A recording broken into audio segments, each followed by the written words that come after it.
Perkenalkan, nama saya Febrian Chandra Dermawan.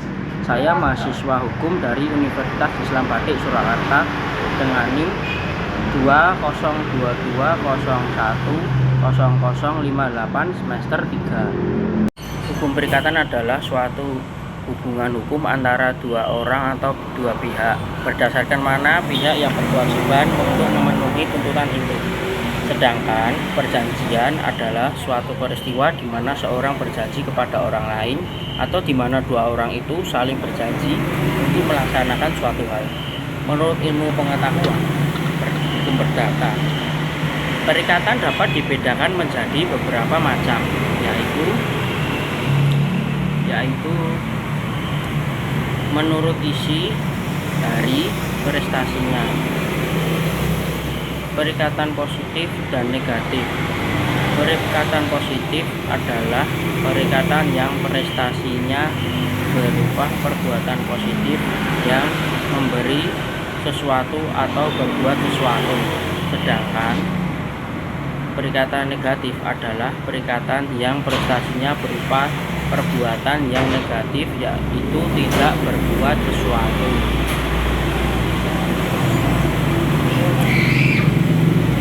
Perikatan sepintas lalu dan berkelanjutan. Perikatan sepintas lalu adalah perikatan yang pemenuhan prestasinya cukup hanya dilakukan dengan satu perbuatan saja dalam waktu singkat, tujuan perikatan telah tercapai. Sedangkan perikatan berkelanjutan adalah perikatan yang prestasinya berkelanjutan untuk beberapa waktu seperti perjanjian sewa menyewa.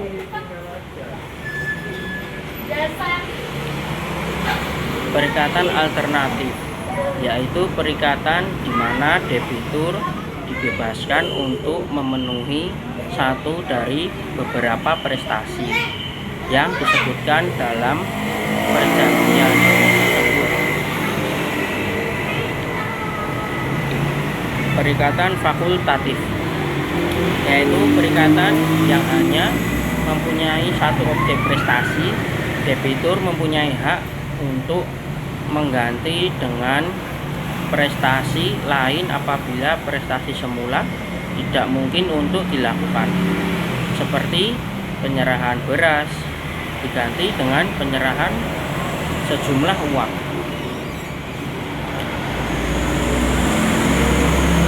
Perikatan generik dan spesifik. Perikatan generik adalah perikatan di mana terhadap objeknya hanya ditentukan jenis dan pihak barang tersebut. Sedangkan perikatan spesifik adalah perikatan yang memperinci ciri-ciri objek perjanjiannya.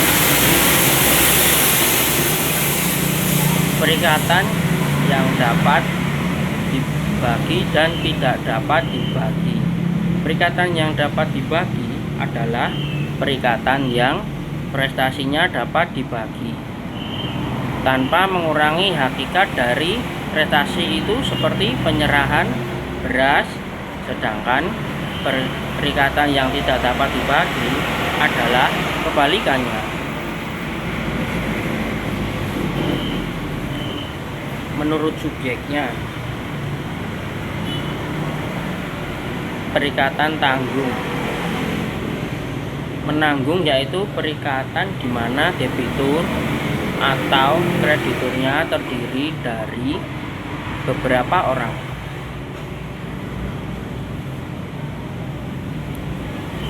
Perikatan pokok dan perikatan tambahan.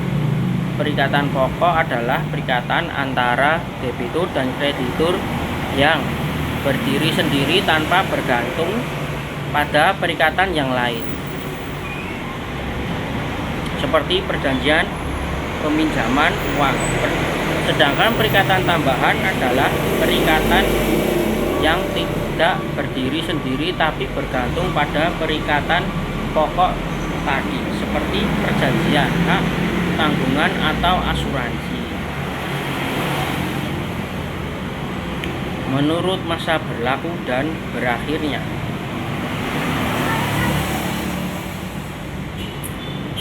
Perikatan bersyarat yaitu perikatan yang lahirnya maupun berakhirnya digantungkan pada suatu peristiwa yang belum dan tidak tentu akan terjadi. Apabila perikatan lahir digantungkan pada terjadinya suatu peristiwa, maka disebut perikatan dengan syarat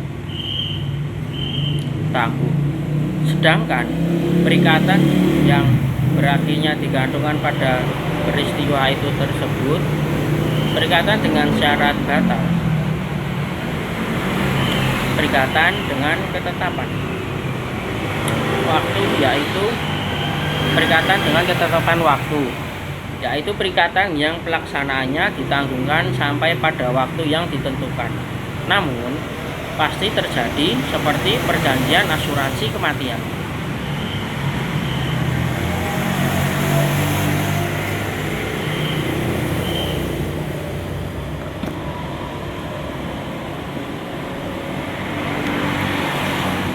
Menurut undang-undang, perikatan dapat dibedakan sebagai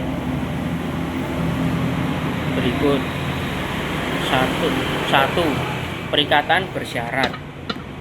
2. Perikatan dengan ketetapan waktu.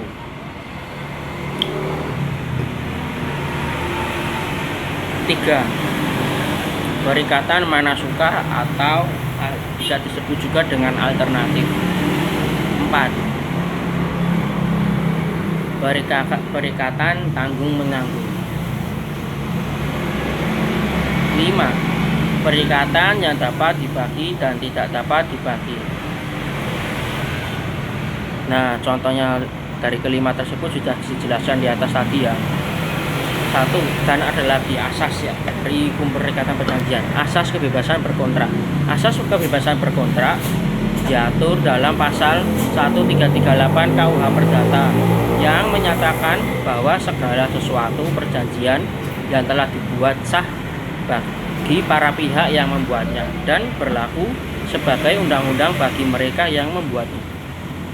Asas ini menegaskan bahwa pihak-pihak yang terlibat dalam perjanjian memiliki kebebasan untuk membuat kesepakatan yang dianggap paling menguntungkan bagi masing-masing pihak. Dalam asas ini, prinsip otonomi kehendak di mana para pihak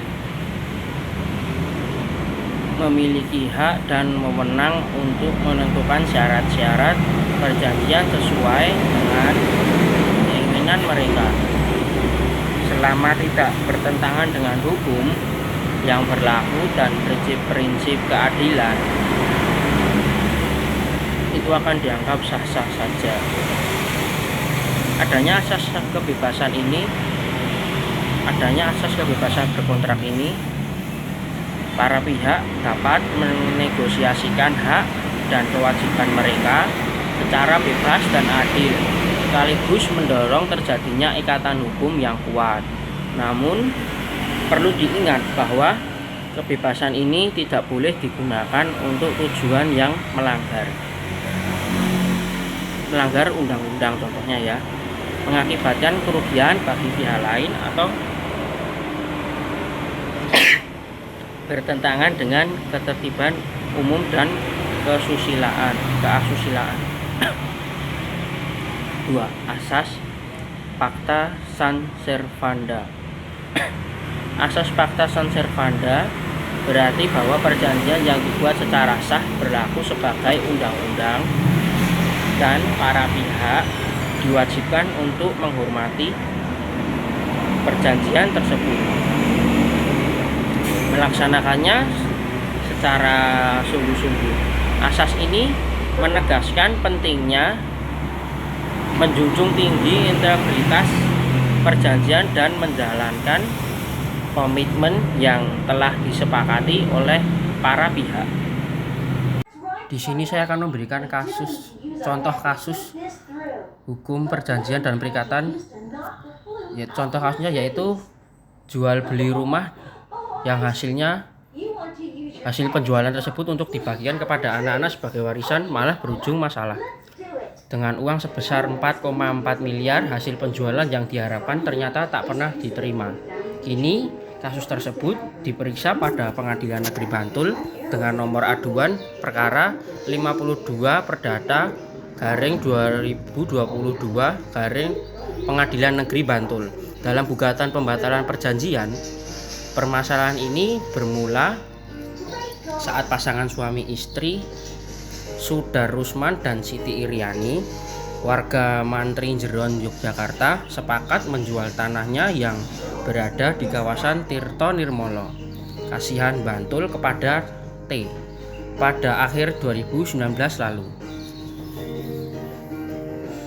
Kesepakatan itu tertuang melalui Perikatan Jual Beli Belum Lunas nomor 12 tertanggal 2022 November 2019 lalu yang dibuat oleh Notaris Heri Sabto Widodo, Sarjana Hukum, atas sebidang tanah dengan sertifikat hak milik tersebut dengan nomor 04747 garing Tirto Nirmolo, surat ukur nomor 00336 garing Tirto Nirmolo tahun 2000 tertanggal 18 Januari tahun 2000 seluas 2000,215 meter persegi.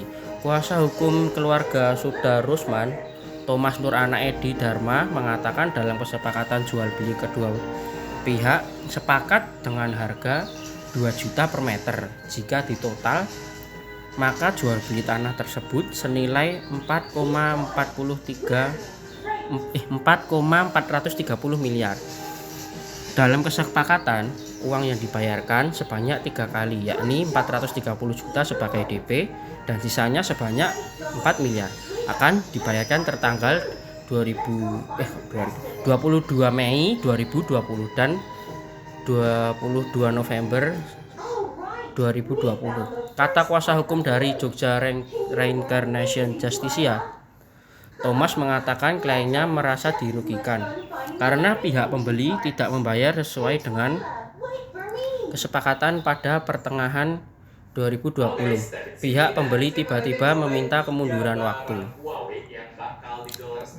waktu pembayaran.